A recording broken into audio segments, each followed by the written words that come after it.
Con motivo pues de los 150 aniversario de la declaración de San José como patrono de la Iglesia Universal, pues ha venido presentándose durante este año josefino a San José. Es un personaje que lo hemos tenido en la natividad del Señor Jesús, la familia de Nazaret, y en nuestros nacimientos pues ahí ha estado, pero es el hombre del silencio. Conocemos más de la Virgen María porque la Anunciación, porque la Escritura habla mucho de ella, e incluso de ella un cántico, pero de José pues solo observamos el silencio. Hoy abordamos el siguiente tema que el Santo Padre ha puesto en su carta y es el siguiente: Padre en la ternura. Cuando nos planteamos la paternidad en la ternura y vemos la imagen de San José pues acariciando al niño, y cuántos padres pues son cariñosos con sus hijos, los abrazan y sienten esa cercanía, distinto de aquellos padres que son distanciados de sus hijos, no les permiten experimentar la ternura. Pero la Iglesia nos presenta a San José con esta visión espiritual, con esta ternura particular que brota pues de un corazón que ama a Dios. José vio a Jesús progresar día tras día en sabiduría, en estatura y en gracia ante Dios y los hombres. Esta síntesis de Lucas 2:52 nos plantea una cuestión muy importante. Es una síntesis porque el que Jesús haya crecido en sabiduría humana, aparte pues de la visión que tiene San Lucas sobre Jesús de Nazaret como el Sofos, el hombre sabio, que es la orientación que tiene el texto, está iluminando la vida de los griegos, y los paradigmas de hombres perfectos es que la persona sea sabia, son filósofos. Por eso nos señalará el texto de que crece en sabiduría. Pero la Jotma dirá en hebreo, el sabio no es tanto el especulativo, sino el que ha aprendido la instrucción de Yahvé. Y esta instrucción, naturalmente, la tuvo que transmitir José, que era, pues en la práctica, desde que el niño tenía conocimientos, es decir, tenía el uso de razón, el padre de familia le iba narrando las historias, ahora le llamaríamos las historias bíblicas, pero que en ese momento eran las tradiciones de los padres. De modo que ese conocimiento le hace al niño Jesús tener cerca las tradiciones de los antepasados. Y esas tradiciones son las que Jesús, como hombre, va asumiendo en el conocimiento humano. En estatura, naturalmente el crecimiento humano requiere de la alimentación, de los cuidados de la salud, y esto pues está patente en el texto. El desarrollo del niño, dice, estuvo todas las atenciones a la altura de José para poder permitir así el crecimiento normal de una persona humana y que se fue desarrollando. Al hablar de estatura, pensamos también en las relaciones del niño Jesús con sus familiares, con sus amigos, y el comienzo del conocimiento de Dios a través del escriba, que fue su profesor, pues fue su maestro, quien le fue enseñando las primeras letras. Y asimismo, él aprendió en las escrituras el conocimiento, esta jotma o sabiduría, que según el sabio Salomón dice que consiste en el temor de Yahvé, la sabiduría.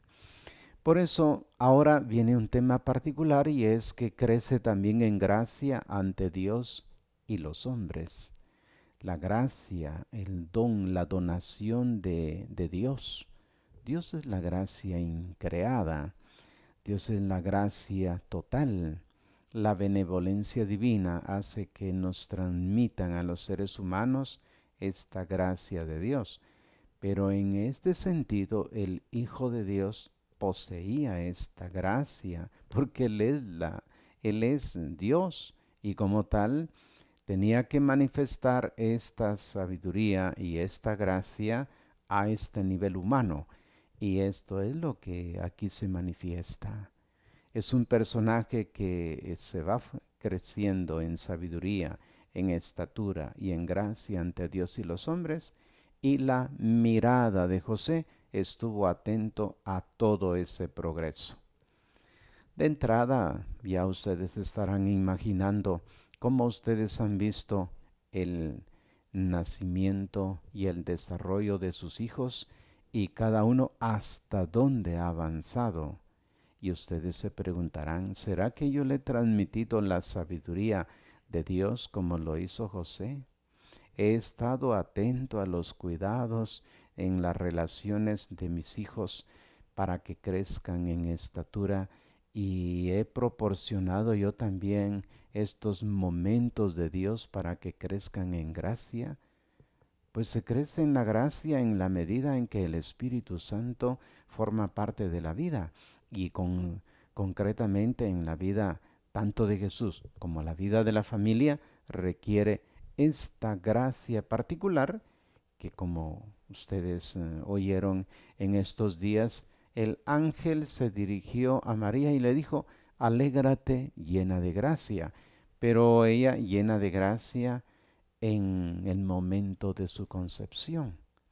José, con la gracia adquirida.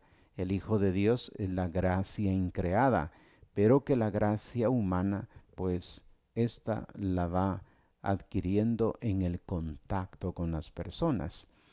El ser gracioso, ¿va? No es que sea un payaso, pero el ser gracioso, es decir, caer bien, ¿verdad? Ser simpático, esta simpatía es la que desarrolla el Hijo de Dios. Pero ¿a quién le debemos eso? Pues al Maestro, y ese Maestro es José. El Santo Padre escribe, como hizo el Señor con Israel, así Él le enseñó a caminar y lo tomaba en sus brazos. Era para Él como el Padre que alza a un niño hasta sus mejillas y se inclina hacia Él para darle de comer. Pero cita un texto del Antiguo Testamento del profeta Oseas en el capítulo 11, versículos 3 al 4. La contextualización de este texto es el planteamiento que se hace desde incluso el tiempo de Amós. Pero Oseas plantea una visión bastante negativa de la comunidad de Israel y la va a comparar con unos personajes negativos. Y sin embargo dice, Dios, a pesar de cómo se comportó Israel, Él le ha enseñado a caminar. Dios ha tomado en sus brazos a todo un pueblo. Dios era para él como el padre que alza a un niño hasta sus mejillas y se inclina hacia él para darle de comer. Esto que era profético, que estaba en el texto de Oseas, ahora se ha concretado en el personaje José. Nosotros también a veces tenemos miradas quizás equivocadas porque no vislumbramos lo que puede acontecer en la conversión de una persona y ver lo que hay más allá. Dios lo miró en Israel, de que a pesar de todos sus equívocos lograría ser un día pues el hijo preferido. Así que tenemos en este cuadro esta enseñanza de la cercanía de José que acompaña al Hijo de Dios, como la cercanía de Dios en el Antiguo Testamento que acompañaba a su pueblo. Jesús vio, ¿verdad? Aquí se trata de ver, no se trata de intuir, no, sino de ver. Jesús vio la ternura de Dios en San José. Imaginar, solo el imaginar de que el Hijo de Dios como humano vaya descubriendo en José unos rasgos particulares y que ve en José los rasgos divinos. Él conoce perfectamente a su Padre eterno. Y ahora con el Padre humano que tiene, ve en esa figura paterna, ve los rasgos de Dios. El amor profundo del Padre ahora está en esta imagen de un Padre adoptivo. Es un Padre que se ha dado. Por eso es aquí donde entramos en un concepto de lo que llamamos analogía entis, la analogía, porque planteamos ciertamente la divinidad, Dios, Padre, origen sin principio, que los rasgos de la eternidad, ahora, según el Papa, dice, Jesús vio en José esos rasgos de Dios. Como un padre siente ternura por sus hijos, así el Señor siente ternura por quienes lo temen.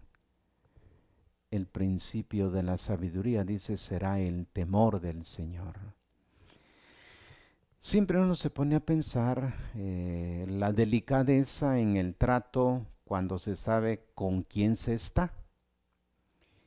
Cuando uno descubre que las personas son personas humanas creadas a imagen y semejanza de Dios, que han sido creadas por Dios, pues en realidad el trato cambia, porque estamos tocando la vida de personas que han sido creadas a imagen y semejanza de Él. Por eso el Señor Jesús dirá en su ministerio, porque lo que hiciste con uno de estos mis pequeños hermanos, a mí me lo hiciste. Y es aquí donde entramos ya en una cuestión muy particular en la vida de familia, porque si José manifiesta la ternura de Dios, esperaríamos que los padres también expresen la ternura hacia sus hijos. Quizás la queja sea de los varones que no experimentamos esta ternura de los padres. Pasamos a otro punto. En la sinagoga, durante la oración de los salmos, José ciertamente habrá oído el eco de que el Dios de Israel es un Dios de ternura. El canto de los salmos en la sinagoga era muy común, una cuestión común. Para nosotros hoy pues es muy especial, pero para ellos era de todos los días. La oración 7 veces al día, la hacían en casa, la hacían en la sinagoga, se hacía en el templo, y seguramente fueron pasando la cantidad de salmos que ellos tenían en donde se descubre esta ternura de Dios, y lo cantaban. Cantaban de que Dios es bueno para con todos y su ternura alcanza a todas las criaturas. De ahí el enfoque que se le ha dado siempre, que Dios ama lo que ha creado, ama la creación, pero en particular al hombre y a la mujer creados a su imagen y semejanza. No somos cualquier cosa, ya hemos dicho, como lo dijo San Juan Pablo II en su carta a las familias, decía él, cuando Dios creó al hombre y a la mujer, no encontró imagen fuera de sí, la tomó de sí mismo. Desde dentro proyectó su propia imagen en el ser humano. Por eso, en realidad, esto de la ternura es algo que tendría que ser connatural de todos aquellos que contemplan la ternura de Dios, que ha sido la ternura que ha manifestado San José hacia el niño Jesús y el niño que ha percibido esta ternura. Con esos principios, por eso la imagen de Jesús, cuando Él sea grande, pues manifestará la ternura de Dios. ¿De dónde la ha aprendido? Pues en el ámbito familiar. Entramos ahora a un momento importante al hablar de la historia de la salvación. Se cumple creyendo contra toda esperanza. Historia salvífica. Cada uno de nosotros tiene una historia personal.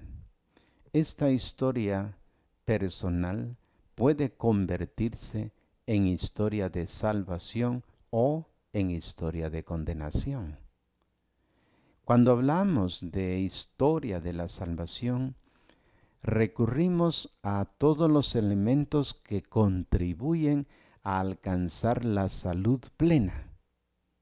Y al hablar de salud plena, hablamos de una salud psicológica, una salud humana, pues con la alimentación que debe ser, en las formas de comportamiento que tienen que ver toda esta armonía en la cual se tiene vida. Por eso, al hablar de salvación, se habla realmente de haber alcanzado, haber logrado la plenitud de vida. El concepto salvación significa salud total. Y ciertamente Dios quiere que tengamos una buena vida. Y es aquí donde vamos observando que se cumple creyendo contra toda esperanza. Siempre no faltará alguien que niegue la presencia de Dios, otro que ponga en duda tantas cosas, pero si se vive como José, se vive con esa esperanza de que lo que Dios ha dicho, pues ha de cumplirse. Ahora el problema es que nosotros vivimos, como explica aquí el Santo Padre, a través de nuestras debilidades. A pesar de eso, tenemos nuestra fe que va contra toda esperanza. Es decir, muchas veces pensamos que Dios se basa solo en la parte buena y vencedora de nosotros, cuando en realidad la mayoría de sus designios se realizan a través y a pesar de nuestra debilidad. Siempre es necesario observar la mirada de Dios, diciendo, bueno, ¿por qué Dios llamó a los personajes de la historia en su tiempo que no eran perfectos y llegaron a ser unos grandes santos? Cuando uno examina la historia de los santos en la vida de la iglesia, también contempla que algunos no fueron santos, sino hasta que se encontraron con el Señor. Y uno se pregunta, en realidad, ¿cómo comenzó esto? Pues con el programa de lo que le llamamos conversión, es decir, cambio de mentalidad. Y este cambio de mentalidad sí es pasar de esta parte mala a la parte buena. Y es así como le permitiremos al Señor que se vaya realizando ese cambio a pesar de nuestra debilidad. Uno recurre mucho a muchos santos, pero por ejemplo recurriendo a San Agustín en su proceso de conversión, en su oración le dice muchas veces a Dios, por favor Señor, ten paciencia conmigo. Y es lo que uno a veces en su oración, siguiendo a estos grandes santos, dice, si ellos vivieron la voluntad de Dios, no fueron perfectos en su vida, pero alcanzaron la santidad, también ahora nosotros podemos realizar una historia de salvación. Esto es lo que hace que San Pablo diga, para que no me engría, tengo una espina clavada en el cuerpo, un emisario de Satanás que me golpea para que no me engría. 3 veces le he pedido al Señor que la aparte de mí, y Él me ha dicho, te basta mi gracia, porque mi poder se manifiesta plenamente en la debilidad.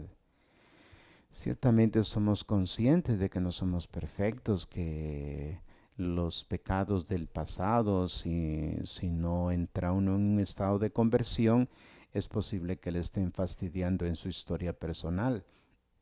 Pero como dice Pablo, es un emisario de Satanás que me golpea para que no me engría. Probablemente los comentaristas dicen que ese emisario de Satanás pudo ser alguna persona que lo llevó siempre en contra y que siempre estaba acusándolo de muchas cosas, probablemente, porque la palabra es Satanás. Y Satanás es una persona que tiene conocimiento de la causa y por eso es que lo está uno acusando. Por eso se llama acusador. En aquel tiempo se trataba pues de un abogado, conocedor de las leyes, que iba sancionando constantemente a la persona y recurría a la ley para ir haciéndole ver que caía mucho en falta. Esa palabra Satán, que es lo que utiliza Pablo para decir, mire, hay gente que está siempre acusándolo, no es que tú no eres digno, tú eres un pecador, tú eres aquello, y siempre se va a encontrar. Por eso dice el texto que el Señor le dijo a San Pablo, te basta mi gracia porque mi poder se manifiesta plenamente en la debilidad. Si esta es la perspectiva de la economía de la salvación, debemos aprender a aceptar nuestra debilidad con intensa ternura. El Papa nos invita que si el problema humano es el problema de la debilidad, es la perspectiva de la economía de la salvación. Alcanzar la salud plena en Dios supone pasar por esta experiencia de salvación a través de la economía. ¿Qué es esto de la economía? No se trata del dinero, sino se trata de las manifestaciones que Dios ha dado a lo largo de la historia. En este caso concreto, cómo ha cambiado a tantas personas, cómo ellos han hecho su proceso de conversión a pesar de su debilidad. Entonces uno observa de que si el personaje tal, pongamos a San Agustín de Hipona, por decir, un personaje que la mayoría lo conocemos, su vida de pecador y su vida en gracia, decimos, ¿cómo llegó San Agustín en ese momento puntual de su conversión?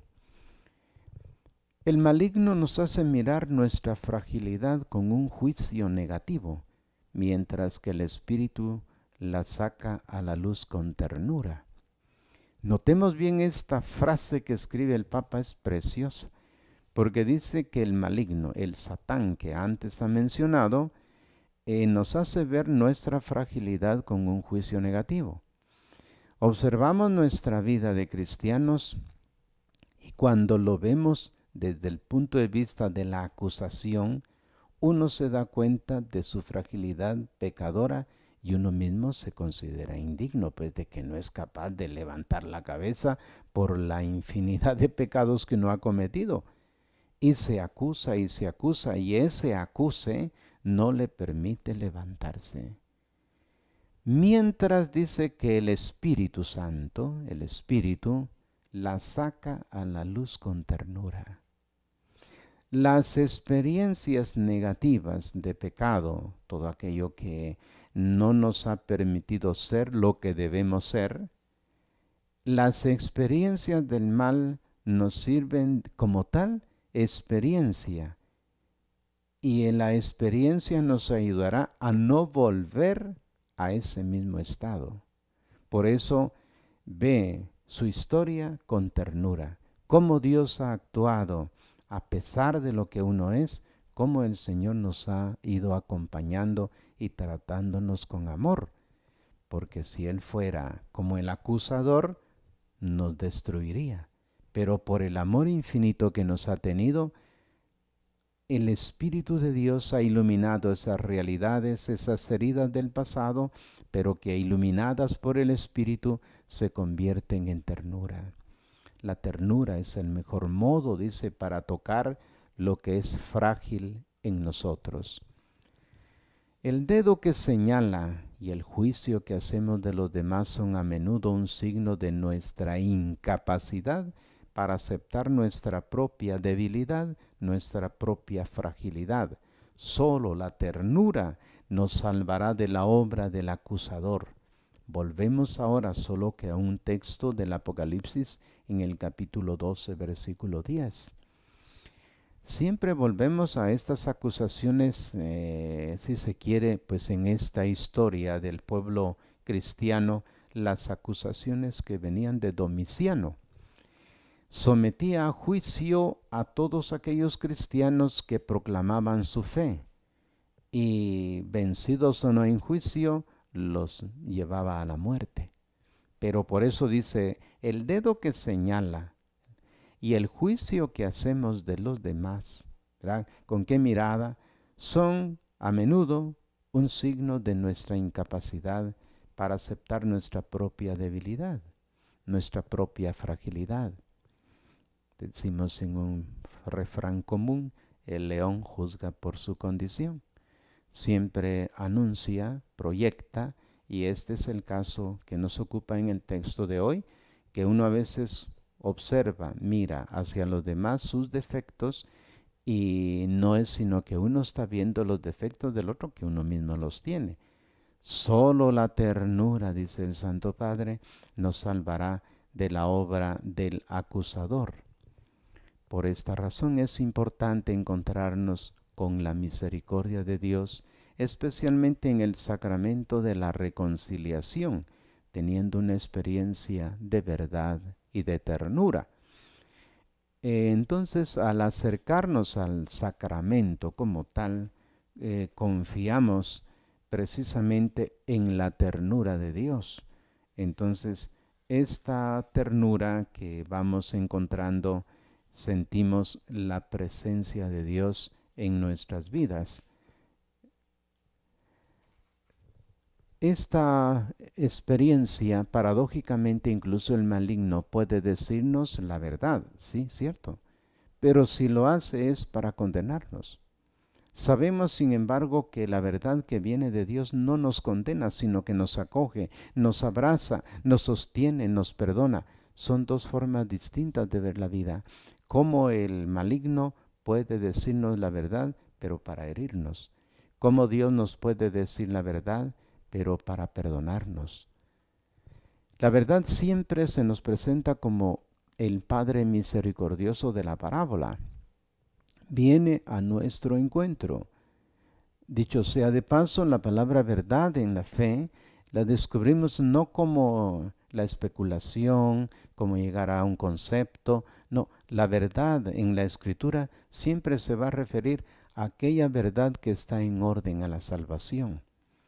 Y si Dios permite que yo me encuentre con Él, seguramente me va a mostrar la verdad que hay en mí, pero ¿para qué? Para perdonarme, para devolverme la dignidad.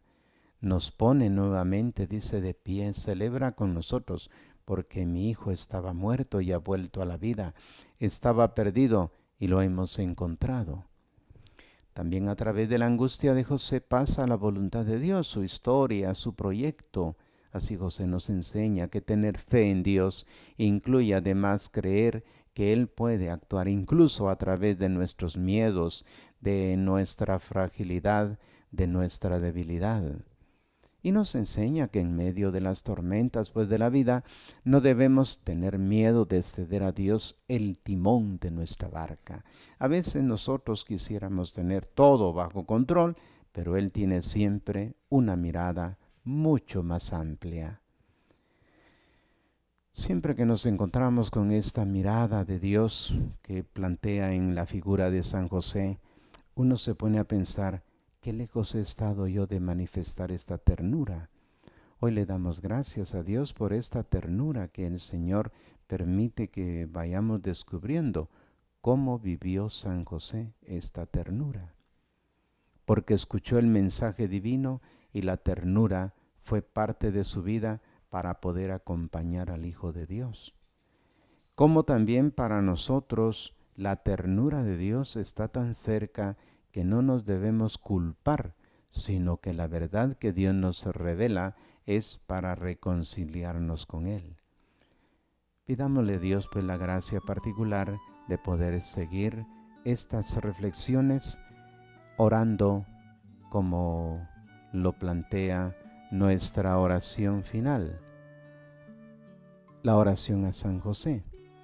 Bondadoso San José, Padre, amoroso de Jesús y esposo fiel de nuestra Madre, la Santísima Virgen, te pedimos que con amor encendido ilumines nuestra fe, alientes nuestra esperanza y bendigas nuestra vida. Haz que todos nuestros pensamientos, deseos y acciones sean una expresión de nuestro compromiso cristiano. Camina con nosotros para que podamos encontrarnos contigo, con Jesús y María en el cielo. Amén.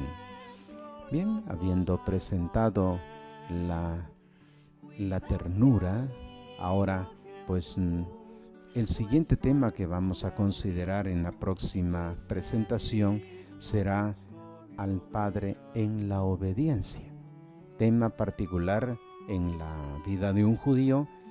Siempre escuchamos la famosa palabra escucha, obedece.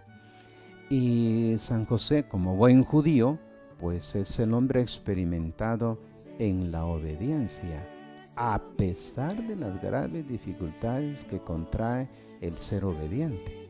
Él será obediente y enseñará a Jesús a ser obediente. Así que atentos, en nuestra próxima presentación consideraremos este tema.